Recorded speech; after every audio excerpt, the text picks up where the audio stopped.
Welcome to Fanboy and Critic, where we go watch new movies out in theaters and give you our review, both the good and the bad. I'm Joel Ortiz, and I'll be your fanboy. And I'm Sam McClure, I'll be your critic.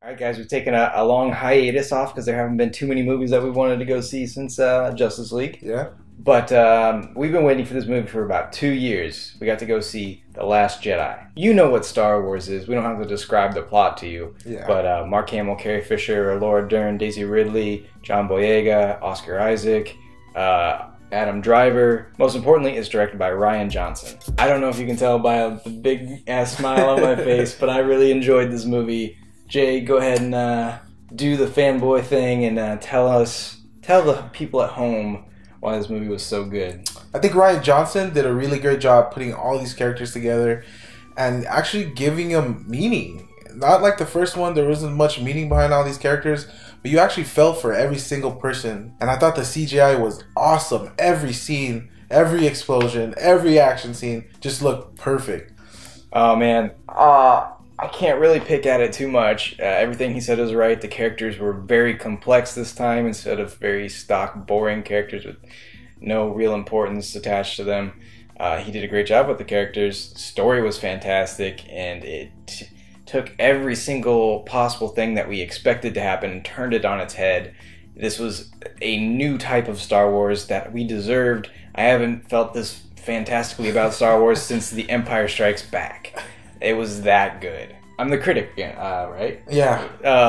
What did you not like about the movie? I think some of the pacing was off at the beginning. The problem of Force Awakens, where it didn't give people enough time to breathe and sit into emotional moments, it cut those up too quickly, and they had very short scenes, at least at the beginning, where they'd say 2 or 3 lines and then, whoo, immediately off to the next thing. Yeah. Or they're just trying to like feed little bits and then move on. You couldn't fit those all in one scene and have it be emotional and long, and people will sit through that because they know there's going to be laser fights and explosions later.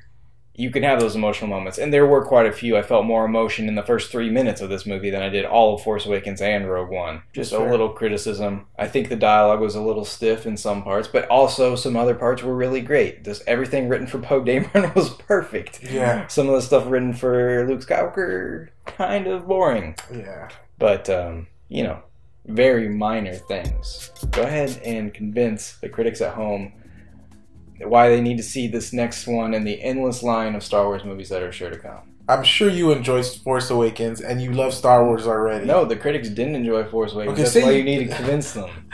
Critics, there's no convincing. Go watch it. Fanboys, I'd love to try and steer you away from this movie, but it was amazing. I can't do it. There's no heart of me that can actually say, don't see this movie. I guess if you liked Force Awakens and just want the same stories rehashed over and over again, I guess don't go see that. If you don't like surprises and you want everything to turn out exactly like you expected them, that's a reason not to go see it, because this movie totally surprised me almost every minute of it. Everything I expected to happen didn't happen. Everything that we were theorizing, they were just like, nope, forget about it. Don't even bother. Let's do a little spoiler action, man. Some spoilers? Yeah, let's do some spoilers. Okay. How did you feel about how Snoke died? I loved it.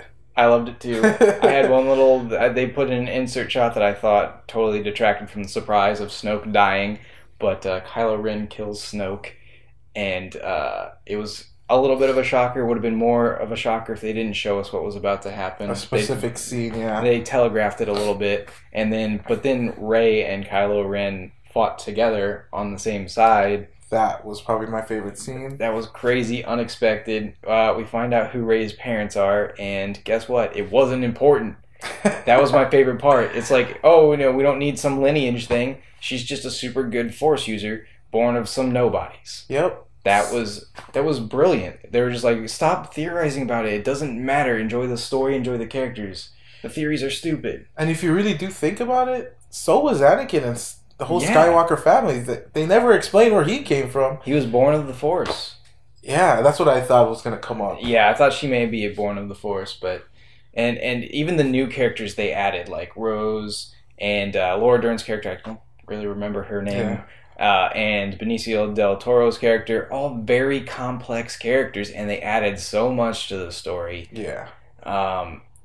Leia didn't die. We thought they were going to write her out. She actually didn't die, which I thought was a smart move. They didn't kind of like go last minute in and just be like, okay, well, we can't use her anymore, so we'll just write her out haphazardly with no real meaning to the story. And what about Yoda?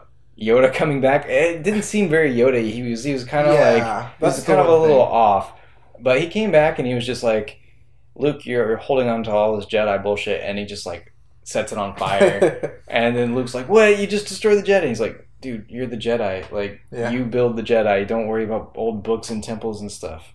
Which is awesome. Yeah, towards the end, you got that kind of Yoda feel from it, definitely. But the beginning, I was kind of like, this isn't him. Yeah, it was moving kind of weird, and I don't know. Yeah. They were trying to do the puppet thing, I think. They were trying to bring back the puppet. From the very first minute, Luke was like, I don't want to train you. Yeah. Which, like, we were like, okay, it's just going to be a training montage. He's going to be Yoda, and Daisy Ridley's going to be him, and he's going to train her to be a Jedi. And he was like, no, I don't want to train any more Jedi. Forget this. Jedi are done. Yeah, that entire scene that everyone was living off of in Force Awakens when she hands them the lightsaber.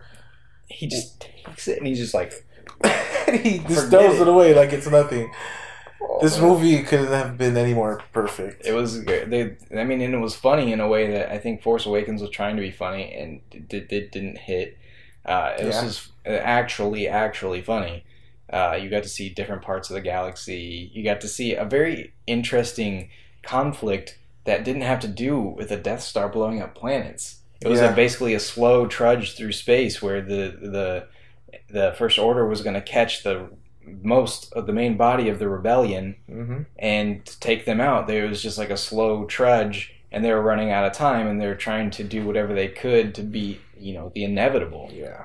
And that, for me, was infinitely more interesting because it's not something that we see every single iteration of the story. True. And we got to see that the rebellion is not one unified piece. They were backstabbing each other and mutinying because one person thought this was the right course of action, the other person thought this was the right course of action, and they both thought the other one was going to get them all killed. So they were trying to mutiny each other and work against each other. Yeah. They did get a lot of people killed. If they would have worked together, they probably wouldn't have. That's one thing I really enjoyed, is that they really expanded the universe in this one. We got to see so many new and different things from the Star Wars universe. It was awesome. I'm so happy. This may become one of my favorite Star Wars movies. Do you think... I forgot her name. The main stormtrooper, what's her name? Oh, Phasma? Phasma. Do you think Phasma's done? I think Phasma's done. They can't... I don't know. I think Phasma's done. She fell into fire on an exploding spaceship. She may come back, but I don't think so.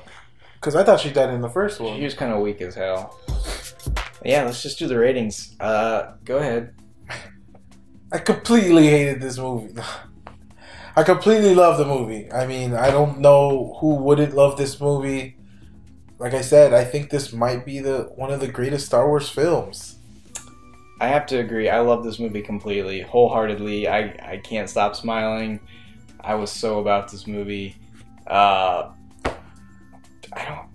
had a few nitpicky things, but in general, I loved it. We can't disagree on this one. There we go. We're gonna end the year with I love this movie.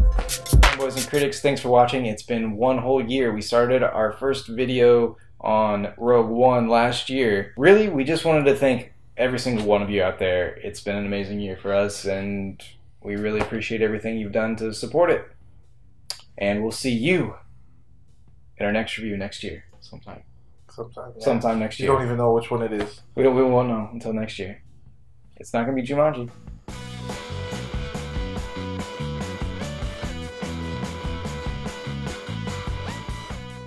Movie was the one we deserved. Not that BS Force Awakens we got. You loved The Force Awakens. You said it 1,000,000 times. Don't try and jump on the train of hating it now that you've seen something better. I did love Force Awakens, but now that's old news. Trash. It's trash. It's old news.